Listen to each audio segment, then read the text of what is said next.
Majin Buu sucks more than Android 19. And I love Majin Buu. Let me tell you this, I'm a huge Majin Buu fan, and I'll be the first to tell you, his character and legacy absolutely sucks now in modern Dragon Ball. Thinking of a title for this video was incredibly difficult because I struggled to narrow down the keywords that best describe this bubblegum prodigy. Wasted, useless, disappointed, strongest and best potential, pure boo, pure fun, progression problems, a goddamn wasted strawberry cheesecake, disrespected, misused, overpowered, broken, so many cluster of words that generates different thoughts about this complex character, this mysterious genie, one where the writers truly didn't know what the hell to do with him, which leads to the ultimate question. What the hell happened? Why has Majin Buu become a goddamn wasted cheesecake disgrace to Dragon Ball? If you're a fan of the concept of Majin Buu and wanted to see more out of Buu after the Buu arc, turn the like button into chocolate now, because I definitely wanted to see Buu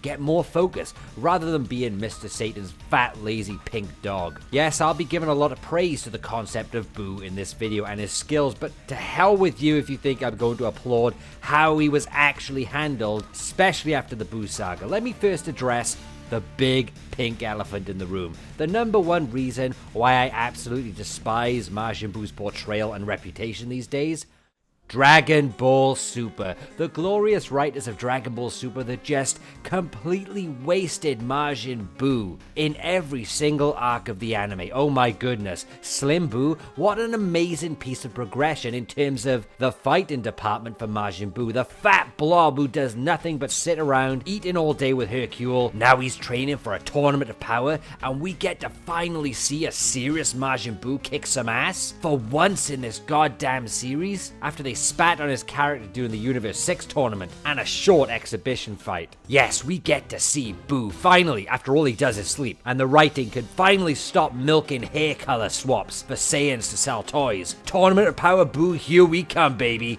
No. No. Sorry. Frieza is taking your spot. Frieza? Come on now. Yes, I loved the sequence when Goku and Frieza took on Jiren. But damn, you put this one nostalgic bait-in scene on a trophy, but sacrificed the entire goddamn character of Majin Buu in the process. Great swap. Amazing. Yes, this weighs up perfectly. Yes. Yes. No.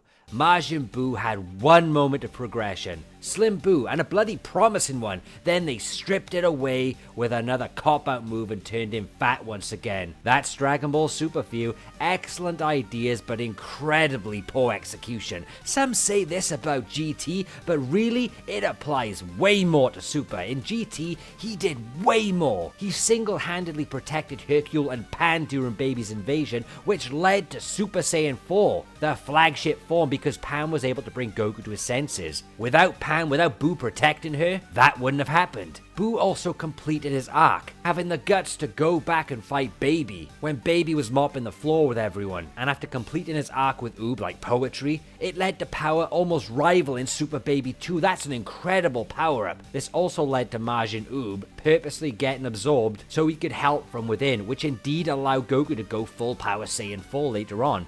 And GT was originally going to end at episode 40, so that would have ended with Majin Buu plus Oob on a high note, finishing with purpose if that was the intention of the whole show. But I'm going to go more into that and that continuation later on of how the full picture wasted him in that. The writers of GT cared so much about Buu that in episode 41, Curtain Call, Oob was going to knock Hercule's ass out, but Buu stopped Oob from within. Buu saved Hercule so he can continue being the people's champ, because if Hercule was sad, Buu was sad. That entire episode was mostly about Hercule and who the next champ would be, and the show clearly portrays that the writers still cared about the relationship between Buu and Hercule. It's a shame they didn't continue Buu's Z to GT legacy with Oob as a valuable successor. Buu, however, I liked him in GT even if his appearance was short. Same with most characters in GT. Just because they weren't used much doesn't mean they were devalued. But Dragon Ball Super, bro?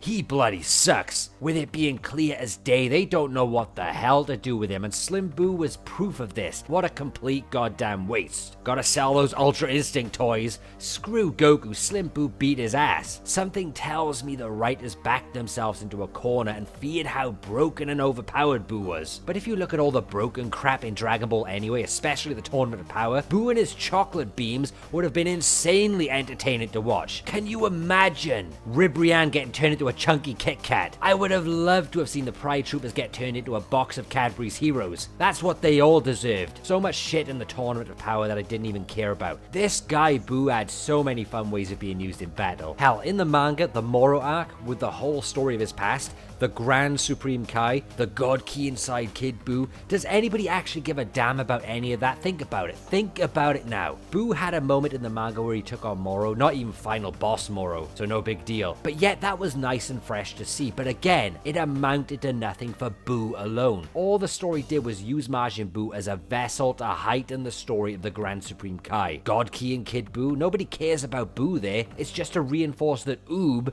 will be really strong, and for the plot on how to end Moro. Majin Buu, though, alone, not really standing by himself in this story, is he? Sure, they included him, but it wasn't about Majin Buu really, was it? Just a vessel. So the manga gets an A for effort, but a D for execution on Buu's part. Because of how Majin Buu has been treated, disrespected, and wasted, I can comfortably conclude that Majin Buu was awesome and I love him, but he also now completely sucks. Majin Buu is one of the most iconic villains in Dragon Ball history, and a damn unique one. He is the embodiment of evil and chaos, two qualities if you want to call them that, which are fundamental to be top of the ladder as a true villain. So we've heard it time and time again, the Buu saga is the worst saga in Dragon Ball Z. Majin Buu was a terrible villain compared to Frieza and Cell. The Super Saiyan bargain sale, the constant joke atmosphere, we get it. The Buu saga is probably the least favorite saga overall in Dragon Ball Z. Probably. But that doesn't mean it's bad. And that doesn't mean a lot of us didn't enjoy it, because we did. A hell of a lot of us enjoyed it. But I didn't enjoy it for the same reasons why I enjoyed the other sagas. I enjoyed the entire Buu saga for a totally different reason, and that was because of this magical, mystical atmosphere that it was based on being brought back to replace the gory arcs of the Frieza saga and the androids terrorizing Earth. This magical atmosphere, with gigantic fan service including epic transformation sequences, huge variety of characters, epic battles, fusions, spirit bombs, and a ton of twists and turns. But the biggest addition to this saga that made it stand out from the Saiyan, Frieza, and Cell sagas was the inclusion of the mystical Jin, Majin Buu. The goddamn pink genie. Not everyone likes Majin Buu, and I can understand why. He's not my favorite villain, but I can respect this concept. I'm not saying Buu is even the best villain. You may be more of a fan of the more serious villains in the arguably better arcs such as Frieza and Cell, but this video is made because Buu is not as bad as some has made him out to be. I'm not judging you for not liking Majin Buu, but we can't deny he stands out from the other villains in Dragon Ball for so many good reasons. It's a shame the arc wasn't as good as the concept of Majin Buu. First of all, let's look at the villains in Dragon Ball Z up until the Buu saga. We have Saiyans, the Tyrant Frieza and his army, the androids, which include the biological android Cell, who compromised of the previous villains before this time. When we look at the type of characters those are, we basically have space warriors and tyrants, followed by a theme of science in the creation of the androids. In none of those arcs were there any elements of magic in relation to the villains. Like I said, Frieza was just a powerful tyrant in space, Cell was an android made by science, so when Majin Buu was introduced, this was being based on magic and mystical elements. And this is one of the reasons to me why Majin Buu as a villain stands out as a unique villain for the right reasons, the theme behind his creation. When we look at Cell, as cool as his villain concept was, he still had traits of Frieza and the Saiyans, so in a way, his presence and feel didn't stem far from the morality of Frieza and the edginess of battle lust from Saiyans. It was like a combination of all, where Frieza had his evil plans through his reign, but Majin Buu, we get a villain with a lot of backstory going back millions of years. And by the time he becomes Super Buu and Kid Buu, we have a villain who basically lives to stomp on people's faces. That is like what he only thinks about when eating his Cheerios in the morning. Just a complete maniac, and when we think about it, sometimes the basic concepts work in Dragon Ball. The motives of Majin Buu, the pure Buu we should say, were very basic. Destroy. Now let's talk about the build-up to Buu, the first appearance. Now the build-up was powerful and exciting, think about it. The fighting stages on Babidi's ship, the introduction of the Supreme Kai to stop Buu being hatched. I'm not going to talk about Dabura, that's another what the hell happened video for another day, but focusing on Buu here, when he arrived, after all that build-up, man, were there twists and turns. Instead of seeing this massive scary looking brute that we envisioned, we get a chubby pink blob who you wouldn't think is a serious villain. Now correct me if I'm wrong, but this gave me the memories of when Frieza hit his final form, Everyone thought he would become something bigger and scarier looking, but nope, the surprise. He's smaller, sleek, and slender. And that big fat surprise of Buu kind of worked for all the wrong reasons. Hear me out here. The fact he was a big lump, acting like a child, but had a lot of this evil power within, and was literally going to eat you alive, was, if I may, goddamn terrifying. Think about it. When Vegeta was fighting for his life against this evil thing, Buu was just walking towards him, humming a tune and wanted to kill, and reminded me of some creepy horror movie with a cute looking doll with a knife or something like that. The fact we are Super Saiyan 2 warriors with all our pride and seriousness,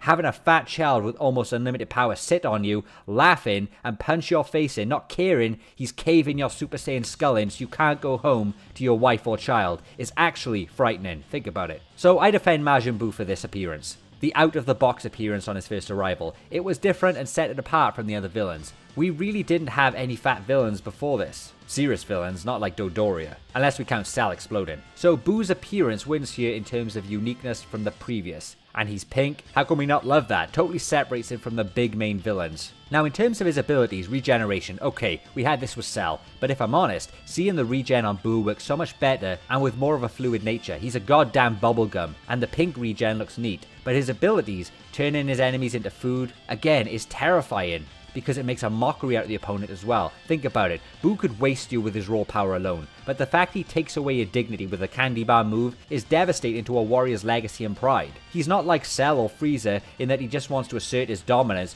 Buu is a whack job, and he'll do things at random. He is literally like the Joker, but with a ton of power, and that moveset along with his freestyle limb attacks, flexible nature, unorthodox fighting mechanics, being a rolling ball, and the ability to learn opponents' attacks in seconds, just showcase that this magical villain, this magical Jin, is different from the others up until now. It's almost like Toriyama thought, what haven't we done with a villain up until this far? Okay, let's just cram it all into Buu. The absorption was actually deadly. It could catch you off guard if you weren't careful. It added a new dynamic to the battle. If you take your eyes off Buu, your power becomes his. You couldn't breathe against this guy, especially with his stamina levels.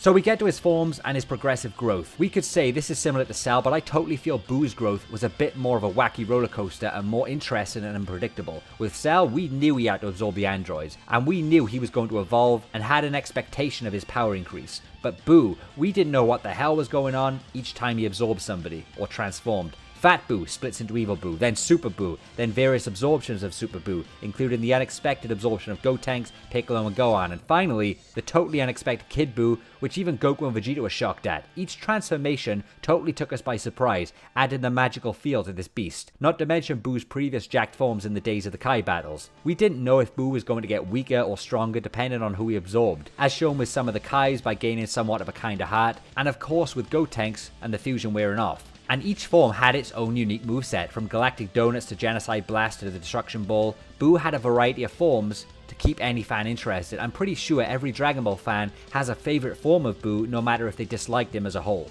I'm not going to explore Dragon Ball Super in this one, because that's another what the hell happened video, but I will quickly mention Slim Buu. That form showed us Buu had mountains of room for even more growth. It was just about going through with it.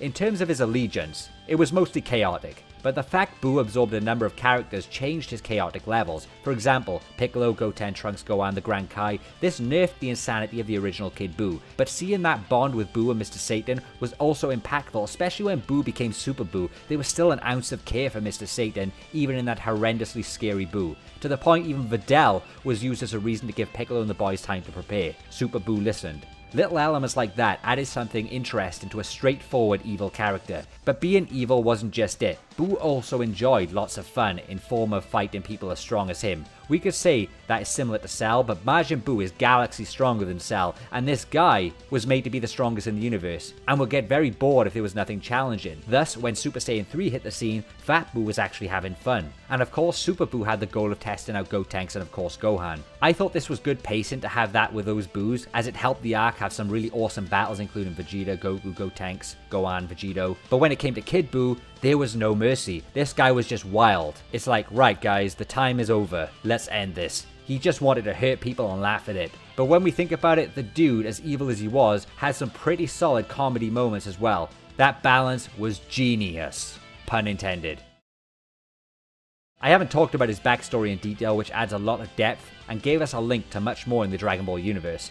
being created by Bibidi the wizard, resurrected by his son Babidi. Buu destroyed millions of planets years before the Dragon Ball events took place. These were dark times, and this was emphasized strongly to build Buu's character. He was so chaotic, he had to be sealed away, and so the story continued with Bibidi's son Babidi, which is kind of poetic.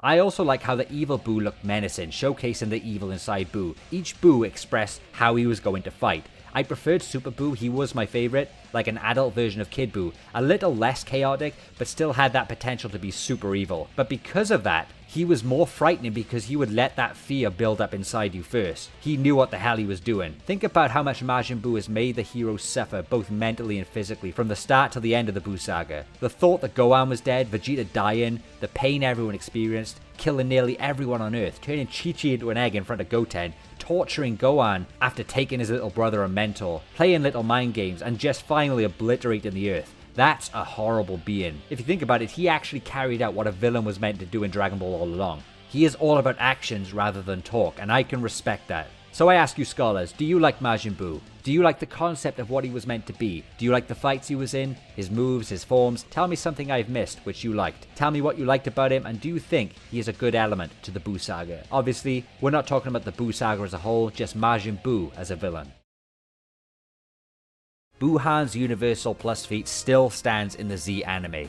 And the feat is 100% a Universal Plus feat. It's about significantly affecting the space-time of a universe, which was fully explained in episode 1 of this series. Buuhan's feat is not merely a domino effect. It's not merely a few dimensions opening. A universe by definition is a 4D space-time continuum. The Daizenshu states that Buuhan was about to wipe out the universe and that Super Buu had used a similar, albeit weaker, power in the Room of Spirit and Time, another dimension. The time chamber has its own space-time continuum, meaning he can move across space and time, and if that same power allows him to travel via distortions, it would have to be distorting space and time to do so, since it allowed him to travel between two different space-times. Buuhan 100% affects the space-time of the universe, as his power was a far greater version of what Super Buu did.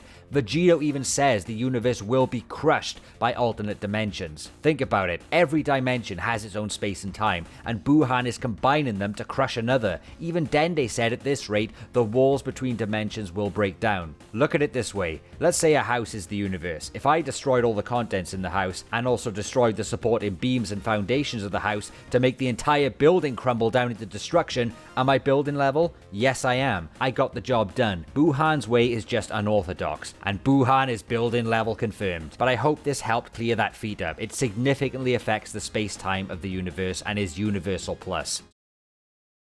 New information on the 3rd of January 2022 that completely supports my upcoming case. Grandmaster Takeo Koyama, Dragon Ball Z anime screenwriter, further answers questions on Majin Buu and says, maybe I want to say that the small Buu is the strongest. The small Buu? What, the millions of mini Boos that reformed against Super Saiyan 3 Goku? Or does he mean Kid Buu? Of course he does. This is the Z anime after all. So if you can take his previous Buuhan tweet as golden, then I'm taking this one, the latest one, as golden because it's fair, right? And you will only disregard this one when it suits your viewpoint. So at the very least, it cancels his Buuhan tweet out in the interest of fairness. After all you did was cling to his Buuhan statement like it's gold dust. This is an official writer for Dragon Ball. It must be the truth. Well, what about the small Buu now? Now it's not? When it's convenient for you? What makes me laugh here is that the dialogue here from the Z anime was authorized and Koyama was the guy in charge. Think about it, kid. Not just any screenwriter, but the goddamn chief screenwriter! Z anime was written by Koyama. This dialogue is writing. Takeo writes. Think about it, kid. Writing, screenwriter, dialogue, writing. Maybe he wants the small Buu to be the strongest strawberry cheesecake after all. Piccolo. Kid Buu is a goddamn strawberry cheesecake. The decades-old war between the strongest Majin Buu seems to have come to a solid close. Think again! After the Dragon Ball Z anime producer and lead screenwriter Takeo Koyama made an interesting post about the Majin on Twitter recently, the Dragon Ball fandom goes even further beyond in the chaotic Kid Buu vs. Buuhan war. But what really is the truth behind what he said, and how does it affect the manga and the Z anime and all other statements? Let's break this down and put together everything we've got to come to a reasonable conclusion. So when it comes to Buuhan overall, he is the strongest Majin through scaling, through phrases in the video games, and of course the main manga continuity. It heavily implies Buuhan is the strongest. Takeo was asked which Majin Buu is the most powerful, and he said Majin Buu who absorbed Ultimate Gohan will be the strongest. This was further translated to him saying perhaps the strongest. Then all of a sudden he makes a further tweet saying, I just muttered that Gohan Buu would be the strongest among the transformation forms of Majin Buu. You could easily argue that Kid Buu is not a transformation form of Majin Buu, so maybe he's not considering Kid Buu when he's given his view on the strongest Buu. Kid Buu is pure Buu. He's just himself, not transformed. Either way, I want you to remember this. Takeo is the guy who literally said Z Broly can solo the entire Z villain cast, so before you take his word as God's word, do think about everything as a whole first, because there is a roadblock you will hit even with these tweets. Buuhan is the strongest overall. However, in the Z anime, Kid Buu is the strongest. And that's what a lot of fans are ignoring. The Z anime is one continuity, the manga is one continuity. Things happen in the Z anime that don't happen in the Z manga. Things happen in the movies that don't happen in the series or manga. These are different continuities of Dragon Ball that have their own stories and also follow similar plot points. Even if he is the lead screenwriter for the Z anime, it doesn't erase the fact Kid Buu was stated to be the strongest and stated multiple times in the actual show itself. That's core evidence because it was actually produced and authorized in the actual show. What you watch and read, that is the evidence. And it wasn't stated just once, but multiple times in the show. If Takeo is the big boss for the Z anime, why was that information authorized for the Z anime for Kid Buu to be the strongest? Think about that. Either he agreed or someone else more powerful than him authorized it. So either way you want to cut the cake, no matter what's being said nearly 30 years later, Kid Buu is the strongest Buu in the Z anime. That was the intention at the time. That's what was produced. That's what we've consumed for nearly 30 years. If you want to retcon it,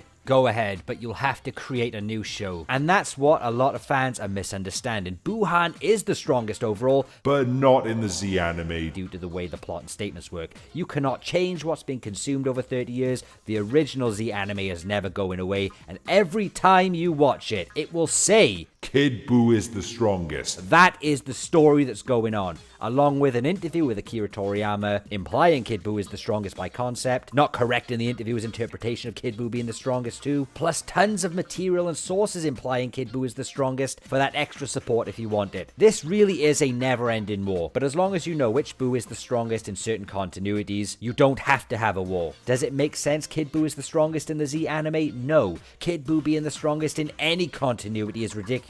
But the Z anime states otherwise, and plot convenient power-ups are enough to cause headaches for us all, but they do happen, and we can't justify or make sense of them. They just happen. There are such things as inconsistencies and bad writing. You can make retcons and tweets all you want. Bad senseless writing can still exist. You can't invalidate it just because it's bad. Look at it like this. If I made you a lemon cheesecake 30 years ago, and when you ate it, it was actually strawberry cheesecake, just because now 30 years later I said, perhaps it's lemon cheesecake, doesn't change what you consumed or what actually happened. Kid Buu is a goddamn strawberry cheesecake. Kid Buu is the strongest in the Z anime. Buuhan is stronger everywhere else overall. That's how it is. I agree feats are very important engaging characters, and they help us understand where the characters are. Buuhan performed the feat, Kid Buu didn't. I understand that, but characters who are assumed stronger after a certain point, after certain characters, through the dialogue, through the story, they don't need to perform those feats anymore. For example, Super Saiyan Rage Trunks in the Super anime is far stronger than Super Saiyan God in Battle of Gods.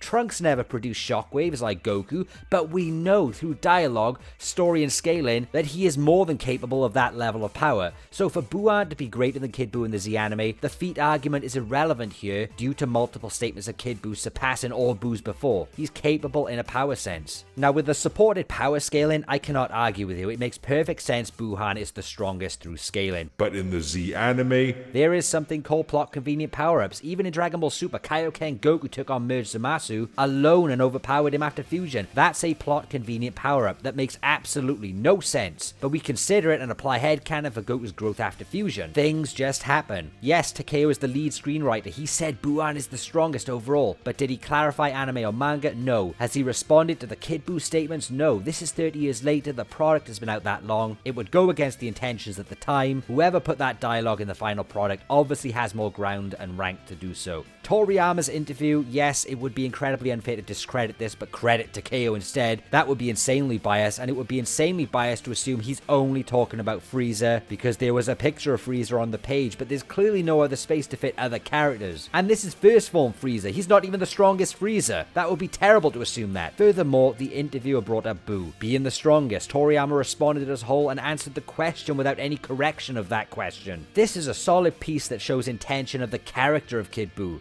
and his power, plus him being the final boss. And it supports it even more in the Z anime. If we say something like Toriyama only meant Frieza, then I can definitely say Takeo only meant the manga in his tweet. That's how unfair that is. The good thing is we have both. We have multiple continuities. The Z anime is set in stone though. Badly written statements and inconsistencies, but there you go. It definitely adds ground for Buuan being the strongest overall where it's implied. But not in the Z anime. Kid Buu is a goddamn strawberry cheesecake.